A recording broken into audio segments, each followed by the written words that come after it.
Bonsoir à vous tous. Merci d'être avec nous dans le programme du soir sur New World Info. Le décryptage de l'actualité pour débuter.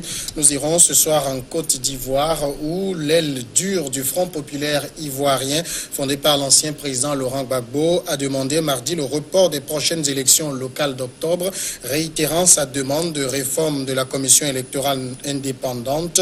Le FPI, soucieux de la nécessité de sauvegarder la paix, exige le report sans condition des élections locales du 13 octobre 2018 et l'ouverture sans délai des discussions inclusives en vue de la réforme et de la mise en place d'une CU consensuelle. C'est ce qu'a déclaré Abdourahmane Sangaré, le leader de cette aile du FPI, lors d'une conférence de presse au domicile de Laurent Gbagbo. On va évoquer le sujet avec notre éditorialiste Mamadou Diouf. Bonsoir Mamadou Diouf. Bonsoir Samuel. Alors, quand que le FPI demande qu'il y ait report des élections locales à venir et réforme de la CUI, ça veut dire clairement que le FPI n'est plus boycottiste. Pas encore, mais ils peuvent le devenir encore parce que depuis 2011, cette tendance du FPI n'a participé à aucune des élections. Cette tendance a toujours boycotté les élections en revendiquant entre autres cette question de la commission électorale indépendante, mais aussi la libération du président Laurent Gbagbo, etc. Il y a plusieurs éléments qu'ils mettent sur la balance. Ici, on voit peut-être avec la libération de Mme Gbagbo, d'un certain autre nombre de responsables du FPI, une sorte d'apaisement où ils ne sont pas dans le boycott de façon totale. Ils sont prêts à aller à des élections, mais ils posent des conditions. Et une des conditions, c'est même le report. Ils trouvent que la période est très courte. C'est vrai qu'on est pratiquement à un mois des élections. Est-ce qu'on peut réformer la commission électorale indépendante et que cette commission électorale indépendante organise en un mois les élections? Il est évident que cela n'est pas possible matériellement, raison pour laquelle ils demandent un report des élections, et s'ils l'obtiennent, certainement cette fois, ils pourraient participer aux élections. Alors, cette demande du FPI rejoint la même formulée par le PDCI. Ça veut dire que sur ce point au moins, les deux partis affichent une même position? Oui, non seulement les deux partis affichent une même position, il ne faut pas oublier que le PDCI est en train de se rapprocher du FPI, ou le FPI est en train de se rapprocher du PDCI, parce que pendant un temps, le PDCI était en compagnonnage avec le président Alassane Dramane Ouattara, mais dernièrement, avec la création du RHDP, finalement, il y a eu la séparation. Et cette séparation a fait que le PDCI se retrouve plutôt dans l'opposition aujourd'hui, comme le FPI. Et les gens s'attendent même à ce qu'éventuellement, qu'il puisse y avoir une alliance stratégique entre les deux contre le président Ouattara, puisque le PDCI rentre de plus en plus dans une opposition frontale contre le président de la République. Et cette opposition frontale, c'est ce que cette branche du FPI a toujours fait depuis la chute du président Gbagbo jusqu'à présent. Donc il y a quelque chose d'objectif qui peut les mettre ensemble pour faire face au président Alassane Dramane Ouattara. Alors Abdourahmane Sangaré dit: nous irons à ces prochaines élections et nous nous donnerons les moyens justement pour que la CEI soit réformée. Quels sont ces moyens-là aujourd'hui? C'est ces moyens qui font peur à tout le monde parce que, en fait, ils ont fait deux déclarations. Ils ont fait une déclaration après le discours que le président Ouattara a tenu le 6 août, parlant de la libération d'un certain nombre de détenus, dont Mme Gbagbo. Mais dans ce même discours, le président de la République avait dit on va réformer la CENI. Ils avaient eu une première déclaration où, avec des critiques, c'est vrai, mais ils avaient reconnu l'ouverture du président de la République et ils avaient applaudi pour ce qui est de la réforme de la commission électorale indépendante. Le problème, c'est que tout récemment, le président de la République est revenu en disant que la réforme de la commission électorale indépendante ne concerne pas ces élections, mais c'est pour les élections de 2020 présidentielles. Et là, effectivement, ça a créé des problèmes aussi bien au niveau du FPI qu'au niveau du PDCI, où les gens réclamaient coûte que coûte à ce qu'il y ait cette réforme. Donc il y a quand même ces deux discours quand même du président de la République qui ont participé à surchauffer un peu l'ambiance, parce que les gens étaient plutôt dans une disposition à aller vers des élections quand le président avait dit qu'on va réformer la CEI. Et c'est le même président qui est revenu pour faire machine arrière, comme on le dit. Et les gens ont l'impression que c'est un jeu qui avait été fait, c'est un piège qui a été peut-être tendus comme les politiciens le font entre eux, et ils sont à un mois des élections, très certainement, il va être difficile de réformer la CEI si les élections ne sont pas reportées. En demandant les réformes de la CEI, qu'est-ce qu'on vise clairement?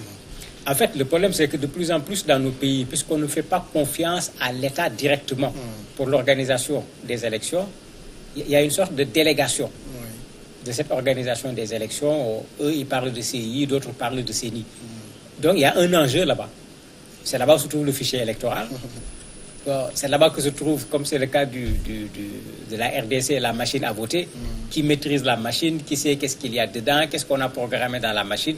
En fait, c'est ça le centre névralgique de l'organisation des élections. Mais c'est là-bas également que vont revenir les urnes. Oui. C'est là-bas qu'on va rassembler les votes. Et c'est là-bas également qu'on va proclamer les premiers résultats des élections. Ça devient effectivement un enjeu important quand on sait que dans beaucoup de nos pays, dans l'organisation des élections, il y a souvent eu de la manipulation de la part du pouvoir en particulier. Donc quand on n'est pas au niveau de la CENI, ou quand vous êtes tellement faiblement représenté que si on fait simplement le jeu démocratique, la majorité l'emporte, alors que quand on regarde la majorité, c'est tous des gens qui sont dans le camp du pouvoir. C'est ça qui fait que très souvent, on remet en cause ces CENI ou CEI, comme c'est le cas de la Côte d'Ivoire, à l'approche des élections. Pour le cas de la Côte d'Ivoire, il faut rappeler que la Cour africaine des droits de l'homme et des peuples avait déjà dénoncé et réclamé également la refonte de la CENI. Ils étaient allés même jusqu'à dire qu'elle était illégale. Et le président Ouattara, dans son discours, avait reconnu cela. Et c'est étonnant qu'il revienne après sur son discours pour vouloir que cette CENI, qui n'est pas normale, organise des élections. Ces élections vont être considérées comme étant comment? Normales. Ça va être extrêmement difficile. Il ne faut pas qu'on crée encore en Côte d'Ivoire une situation de contestation des élections. L'histoire n'est pas trop loin. Les Ivoiriens doivent faire attention par rapport à ces prochaines élections. Et la réforme voulue par le FPI et le PDCI, c'est quoi? C'est la recomposition de la CEI? Il y a d'abord la recomposition de la CEI, puisqu'ils considèrent que pour le PDCI, il y a un problème parce que vous avez aujourd'hui des gens qu'au niveau du groupe du président de la République, on continue à considérer comme des gens du PDCI. Donc on considère que le PDCI est représenté, alors que le PDCI a pris des décisions que ces membres du PDCI n'ont pas suivies. Donc le PDCI ne considère plus ces gens comme des représentants du PDCI. On les considère plutôt comme des gens qui ont rejoint le camp du président de la République depuis le débat qui avait existé concernant la création du parti du RHDP. Donc, quand le PDCI réclame, c'est ça aussi. Il y a des gens que le PDCI ne considère pas comme étant leurs représentants.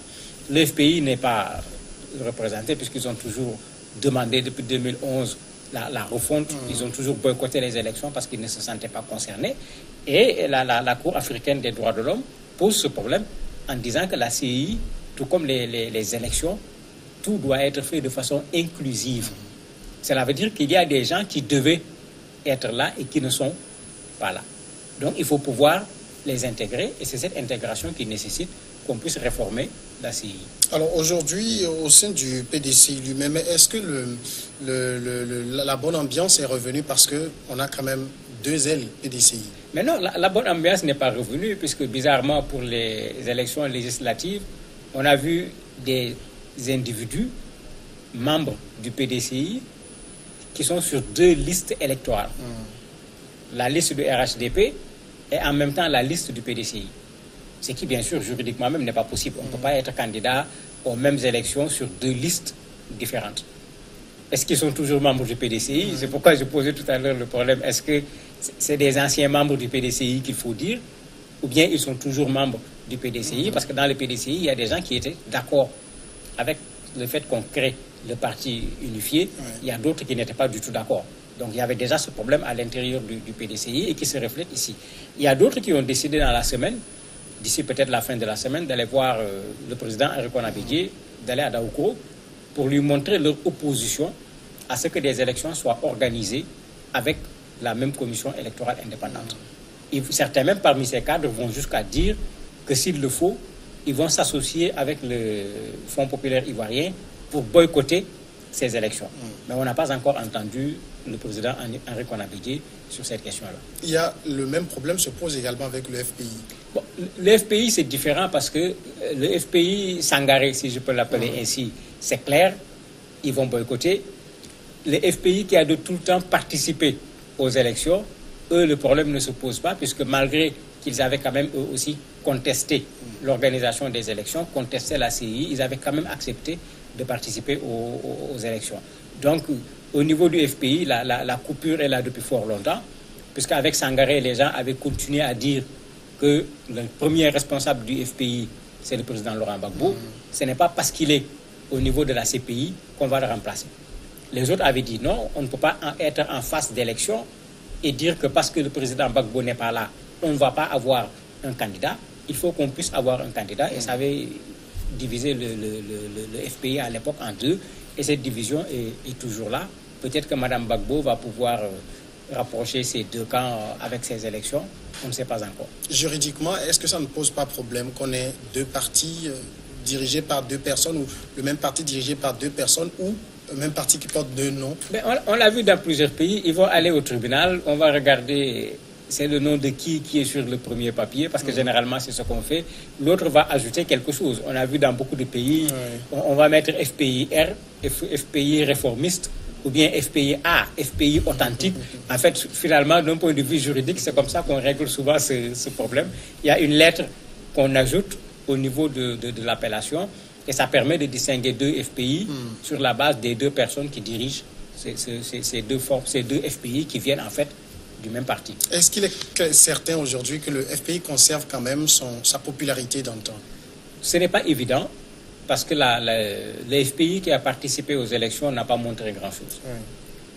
Le FPI de Sangaré ayant toujours boycotté les élections, il est difficile de dire aujourd'hui sur le plan électoral qu'est-ce qu'il représente véritablement. Ce qui est sûr, c'est que la sortie de prison de Mme Gbagbo va redonner encore de l'énergie à ces FPI version Sangaré, puisque c'est eux qu'on considère comme ceux qui sont restés fidèles à la ligne du président Gbagbo. Et ça peut créer des surprises si eux, ils participent à des élections, parce que depuis 2011, ils n'ont pas participé à des élections. On ne sait pas véritablement qu'est-ce qu'ils représentent aujourd'hui. Mamadou Diouf, merci d'avoir répondu à nos questions. C'est moi qui vous remercie. Nous allons maintenant observer la pause et nous retrouvons après l'invité de ce jour.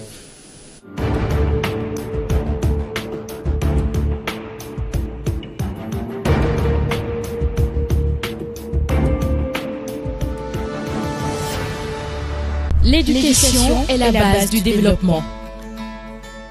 Être acteur de l'éducation, c'est un privilège. Vous êtes acteur de l'éducation,